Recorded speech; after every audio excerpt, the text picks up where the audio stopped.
고영주 변호사입니다. 날씨도 차가운데 오늘 문재인 정권 퇴진을 위한 범국민 총궐기대회에 이렇게 많이 참여해 주셔서 진심으로 감사를 드립니다. 감사합니다.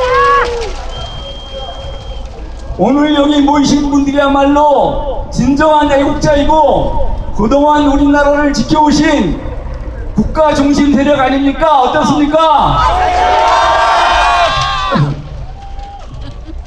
그런 뜻에서 여러분에게 존경한다는 말씀을 드리고 또 진정한 애국자이며 국가 중심 세력인 여러분들에게 부탁드릴 말씀이 있어서 나왔습니다. 제가 갑자기 어려운 부탁을 드리면은 저를 오해할 우려가 있기 때문에 전개 사실 두 가지만 먼저 설명을 드리고 본론을 말씀드리도록 하겠습니다. 첫째, 박근혜 대통령 탄핵에 대한 제 심정입니다. 박근혜 대통령 탄핵은 당연 무효입니다. 맞습니다. 탄핵이 왜 무효냐? 탄핵은 두 가지 절차로 이뤄집니다. 국회 의결이라는 정치적 결단과 헌법재판소 심판이라는 사법적 심사 두 가지 절차로 이뤄지게 됩니다. 그런데 두 가지 중에 하나라도 무효가 되면은 탄핵이 무효입니다. 국회 의결 절차는 여러분 잘 보지 않으셨습니까? 조작 왜곡된 신문 쪼가리들을 모아가지고 박근혜 대통령이 엄청난 잘못을 저지른 것처럼 해가지고 속여서 국회 의결을 거치지 않았습니까? 이거는 사기와 기망에 의한 의결이기 때문에 당연 무효입니다. 그래서 탄핵도 무효인 것입니다. 맞습니다. 두 번째, 태극기 집회와 저와의 관계를 좀 설명을 드리겠습니다. 2016년 10월 25일 박근혜 대통령이 사과 성명하실 때 저는 베트남에서 베트남과의 방송문화 교류 사업 때문에 세미나를 하고 있었습니다. 10월 29일 토요일날 귀국해서 촛불 집회가 열린다는 이곳 광화문에 나와봤습니다. 엄청난 인원이 모여 있었는데 있는 사람들을 자세히 살펴보니 민주노총과 전교조, 통진당 잔당들이었습니다. 전부 조직적으로 동원된 사람들이고 자발적으로 나온 시민들은 거의 보이지 않았습니다. 제가 사태가 심각하다고 보고 가까운 애국단체 대표들을 비상소집했습니다. 일요일날 만났습니다. 이 상황에서 우리 애국단체들이 어떤 태도를 취할 것인가에 대해서 물어봤습니다. 근데 그 당시까지만 해도 애국단체 대표들조차 선동 언론에 속아가지고 박근혜 대통령이 워낙 큰 잘못을 저질렀기 때문에 애국단체가 여기 끼어들었다가는 애국단체까지 공멸하게 된다. 애국단체들은 여기에 끼어들지 말자 이러더라고요. 그래서 제가 그분들에게 얘기를 했습니다. 박근혜 대통령이 시행한 정책 중에 잘못된 것이 뭐가 있느냐? 통진당 해산이 잘못됐냐? 전교조 법연노조가 잘못됐냐? 현대사 왜곡 문제 시정한 게 잘못됐나? 개성공단 해체가 잘못됐나? 이 모든 일을 최순실이가 했다 그러면은 최순실은 국정농단으로 비난을 받을 게 아니라 우리가 국사로 모셔야 된다.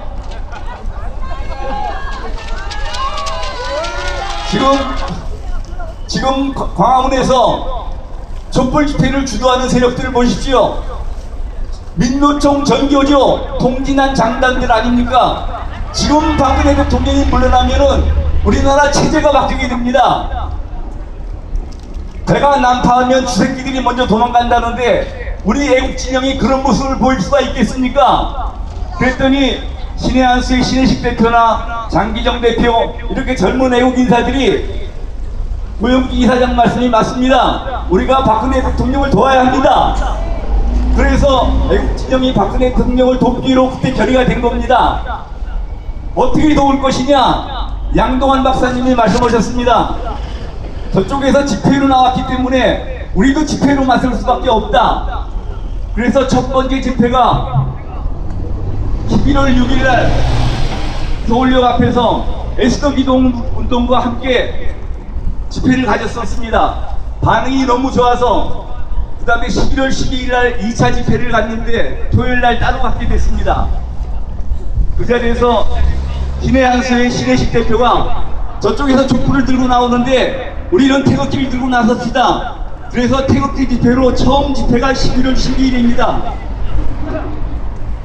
11월 19일부터는 정광용 그리고 다른 애국단체 대표들도 애국단체들도 가담하고 일반 시민들도 참여해서 나중에는 태극기 집회 참여 인원이 촛불 집회 참여 인원보다 2배, 3배가 됐었습니다. 여러분 아시죠?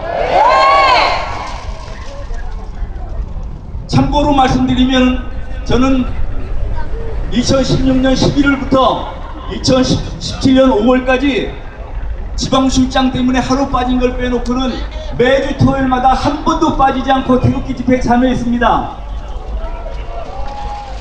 감사합니다.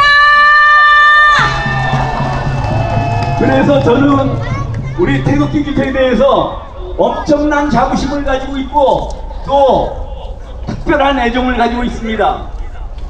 이런 제 사정을 이해하시고 제가 어려운 부탁을 드리겠습니다. 잘 아까도 말씀드렸다시피 저는 지금부터 5년여 전 2013년 연초 애국단체 신년 할애에서 문재인은 공산주의자이고 이 사람이 대통령이 되면 대한민국이 적화되는 건 시간 문제다 라고 말해서 재판을 받고 있습니다.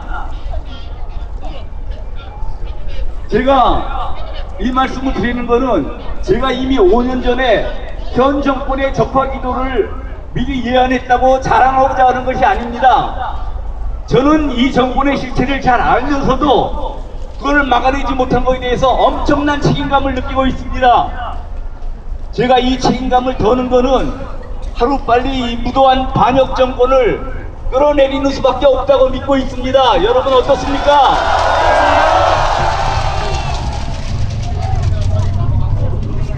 이 정권을 끌어내리고 전국적으로 제대로 된 정권 교체를 이루려면 우리 태극기 세력이 다수가 되어야 됩니다. 그런데 처음부터 박근혜 대통령 탄핵을 반대하고 태극기를 흔든 분들은 전 국민의 10%, 많이 잡아도 20%가 안 됩니다. 우리만으로는 다수가 될 수가 없습니다. 그러면 어떻게 해야 되느냐? 이럴 때는 좌익 세력들의 전략 전술을 배워야 됩니다. 좌익 세력들은 이럴 때 어떻게 하느냐? 통일전선 전술을 씁니다. 통일전선 전술이라는 게 뭐냐? 공산주의자들의 힘만으로 혁명을 성공시키기 어려울 때는 공산주의자는 아니더라도 정권의 불만을 가지고 있는 사람들과 힘을 합쳐서 혁명을 성공시킨다. 그런 전술입니다. 실제로 이 좌익 세력들은 현 정권의 중심이 되는 NL 주사파 세력들은 원래는 평상시에는 이 피드개혁은 노선 차이로 원수가 지시되던 사이입니다. 그런데 지난번 탄핵과 대선 과정에서 통일전술을 써서 완전히 혼연일체가 돼서 정권을 탈취해 갔습니다. 우리 애국 세력들도